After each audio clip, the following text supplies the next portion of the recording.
రాముడు లాంటి ఓ తండ్రికి రాక్షసుడిలాంటి కొడుకు పుడితే ఎలాంటి ఇబ్బందులు ఫేస్ చేయాలి లైఫ్‌లో ఆ తండ్రి ఆ తండ్రి చాలా కఠినంగా ఉండడం వల్ల కొడుకు ఎలాంటి హార్డ్ డెసిషన్ తీసుకుంటాడు తండ్రి పైన అనేది ఈ స్టోరీ అన్నమాట. ఈ స్టోరీ వచ్చేసి 'రామం రాఘవం' సినిమా.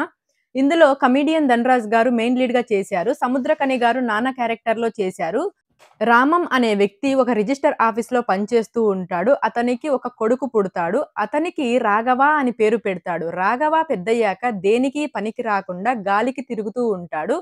అలాంటి తన లైఫ్‌లోకి కొన్ని ప్రాబ్లమ్స్ వస్తాయి. ఆ ప్రాబ్లమ్‌ని సాల్వ్ చేయడానికి తను ఎలాంటి డెసిషన్ తీసుకున్నాడు అనేది remaining part of the story. ఇక సినిమా ఎలా ఉంది అనే విషయానికొస్తే నాకైతే చాలా బాగా నచ్చింది. ఇది ఒక తండ్రి, కొడుకుల ఎమోషనల్ కథ in different angle. Okay. Plus పాయింట్స్‌కొచ్చేస్తే సెకండ్ హాఫ్‌లో writings and last 30 minutes refreshing and emotional touch ఉంటది. ఇలాంటివి మనకు మామూలుగా ఒకప్పుడు లవ్ స్టోరీస్‌లో చూసేవాళ్ళము. ఈ విధమైనటువంటి క్లైమాక్స్ ఇప్పుడు ఇక్కడ ఈ విధంగా ఫినిష్ చేయడం అనేది చాలా బావుంది. ఎమోషనల్‌గా అండ్ సాటిస్ఫైడ్‌గా ఉందనమాట. డైరెక్టర్ కమ్ ధనరాజ్ గారు మూవీ బిగినింగ్ నుండి కూడా స్లో అయిందా లేదా అని పక్కన పెడితే ఒక మంచి ఫ్లో అయితే మెయింటైన్ చేశారు.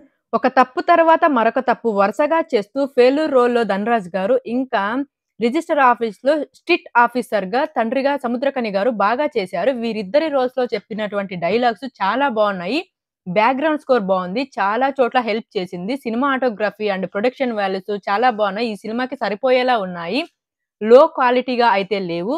అలాగే చిన్న చిన్న రోల్స్‌లో చేసే వాళ్ళందరికీ కూడా సూట్ అయ్యే వాళ్ళని సెలెక్ట్ చేసుకున్నారు. ఇక మైనస్ పాయింట్స్ ఏంటి అంటే మూవీ అందరికీ కాదు స్లో ఫేస్‌లో వెళ్తుంది. ఎమోషనల్ డ్రామా నచ్చే వాళ్ళకి కనెక్ట్ అవుతుంది.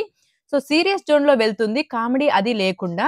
ఇక ఫస్ట్ హాఫ్‌లో స్టార్టింగ్‌లో ఆ చిన్నప్పటి టైమ్ పీరియడ్ ఏదైతే ఉందో అప్పుడు గ్రో అవుతున్న స్టేజ్‌లో ఏదైతే ఉందో చాలా రష్‌డ్‌గా అనిపిస్తుంది. అంటే ఒక సీన్‌లో హీరో చిన్నప్పుడు పడగానే వెంటనే పెద్దయ్యాక సీన్‌లో వచ్చేయడము. ఈ మధ్య ఏమి డెవలప్‌మెంట్ లేకపోవడము. ఎక్కడో డిస్‌సాటిస్‌ఫాక్షన్ అండ్ రష్‌డ్‌గా ఉంటది. అలాగే స్టార్టింగ్ పోర్షన్ ఏదైతే ఉందో అది ఎక్స్‌పెక్టెడ్‌గా రొటీన్‌గా ఉంటుంది. ఇంటర్వెల్ టైమ్ నుంచి కొంచెం డిఫరెంట్‌గా అయితే మారుతుంది ఈ మూవీ. ఈ ఫస్ట్ హాఫ్‌ని కొంచెం రిఫ్రెషింగ్‌గా తీసుంటే ఇంకా బావుండేది. సో, ఫైనల్‌గా సినిమా అయితే మంచి ఎమోషనల్ హార్ట్ టచింగ్ ఫిల్ము. లాస్ట్‌లో ఖచ్చితంగా అందరము ఎమోషనల్ అవుతాము. పెర్ఫార్మన్స్ వైస్ 'ధనరాజ్' గారు అండ్ 'సముద్రకని' గారు వాళ్ళ వైఫ్ చాలా బాగా యాక్ట్ చేశారు. సో, ఫ్యామిలీతో చూడొచ్చే ఈ ఫిల్మ్ అంటే కంపల్సరీగా చూడొచ్చు. అడల్ట్ కంటెంట్ అయితే ఏమి లేదు. ఫైనల్‌గా చెప్పేదేంటంటే ఇది ఒక మంచి ఎమోషనల్ ఆహ్, డ్రామా అన్నమాట. సో, ఇది నా రివ్యూ. నా రివ్యూ ఎలా ఉందో కామెంట్ చేయండి. ఇంతకు ముందే మీరు కనుక సినిమా చూసినట్టయితే మీకు ఆ సినిమా ఎలా అనిపిచ్చిందో కూడా కామెంట్ చేయడం అయితే మర్చిపోకండి. మీకు నా వర్క్ నచ్చినట్టయితే మరిన్ని రివ్యూ కోసం నా ఛానెల్‌ని సబ్స్క్రైబ్ చేసుకోండి.